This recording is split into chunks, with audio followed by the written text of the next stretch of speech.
Breaking news now, according to Zelensky, the counteroffensive against Putin's forces is picking up steam.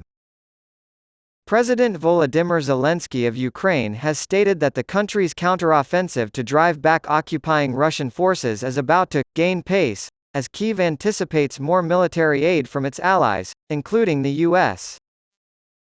As Washington prepares to announce a new military package to Ukraine, Mr. Zelensky has asked for support from allies in the form of fighter jets and additional long-range missiles. Once Kyiv fully commits its forces, the results of the counteroffensive will become clear, the U.S. National Security Advisor said at the same security forum in Colorado. Putin also claimed that Poland, a member of NATO, had territorial designs on the former Soviet Union, and warned that any aggression against Russia's neighbor and close ally Belarus would be viewed as an attack on Russia itself. Russian President Vladimir Putin assured his country's Security Council in televised remarks that Moscow would respond forcefully to any aggression against Belarus.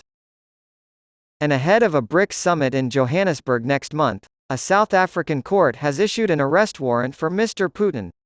According to the Kremlin, Vladimir Putin will not be there. President Volodymyr Zelensky of Ukraine has stated that the Ukrainian counteroffensive against the Russian occupiers of Ukraine is about to gain pace. Kyiv's long-awaited effort got underway later than expected because Allied countries didn't send enough ammunition. However, Mr. Zelensky stated yesterday that the counteroffensive, which has been ongoing for weeks, is about to gain momentum as Ukraine is about to receive more weapons. In his address to world leaders at the Aspen Security Forum, he pleaded with his allies to send the war-torn country more long-range missiles and cutting-edge fighter jets. Because we are already going through some mines locations and we are demining these areas, Mr. Zelensky said, we are approaching a moment when relevant actions can gain pace. Once Ukraine has fully committed its forces, only then will the results of their military effort become clear, U.S. National Security Advisor Jake Sullivan told the audience in Colorado. It will be clear how successful the counteroffensive is once they make that commitment, Mr. Sullivan said. The United Nations top political official, Rosemary DiCarlo, warned yesterday that Russia's attacks on Ukrainian ports in the Black Sea could have further repercussions for international food supplies. Ms. DiCarlo, condemning Russia's airstrikes against Ukraine's ports in Odessa, Chornomorsk, and Mykolaiv, said the new wave of attacks would have far-reaching impacts on global food security, particularly in developing countries. She also stressed the importance of avoiding the possibility of a conflict escalating beyond the Black Sea as a result of a military incident there, whether deliberate or accidental. We strongly condemn these attacks and urge Russia to stop them immediately, Ms. DiCarlo said. Russian withdrawal from the agreement ensuring the safe export of Ukrainian grain via the Black Sea potentially threatens hunger and worse for millions of people, the United Nations aid chief warned yesterday. Ukrainian grain exports through the Black Sea were made possible by the historic deal brokered a year ago to combat a potential global food crisis. However, the country's withdrawal from the agreement on Monday will lead to higher prices that will be acutely felt by families in developing countries, as the aid chief Martin Griffiths told the UN Security Council. According to the United Nations, food prices were reduced worldwide thanks to this agreement, which benefited poor countries. On Monday, however, Russia effectively withdrew from the deal by saying it suspects all ships heading to Ukraine's Black Sea ports of carrying weapons.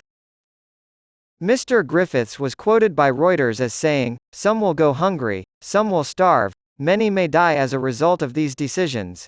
Ukraine's President, Volodymyr Zelensky, threatened Russia with retaliation in a video address yesterday. The Kyiv Independent reports that on Friday, Russian shelling killed 2 children in Donetsk and 2 women in Chernihiv, and that Odessa was also hit by missiles. The president reported that over 20 people were injured in attacks on Odessa over the past week, including 2 children. Mr. Zelensky has responded to the shelling by saying that Ukraine will respond, and that there will be punishment. In addition, even more consolidation of the world for defense and for joint action, even more energy for victory, even more desire for justice, and just punishment of Russia for all the crimes of this war, the Ukrainian president promised. Prior to South Africa hosting a summit of the BRICS countries, which includes Russia, the country's highest court confirmed that it had finally issued a warrant against Russian President Vladimir Putin. When Russian President Vladimir Putin visits South Africa, he will likely be detained because the International Criminal Court, ICC, issued an arrest warrant for him on charges of war crimes. Although Mr. Putin is wanted by the International Criminal Court, ICC, officials from both countries had previously stated that he would be allowed to attend the summit.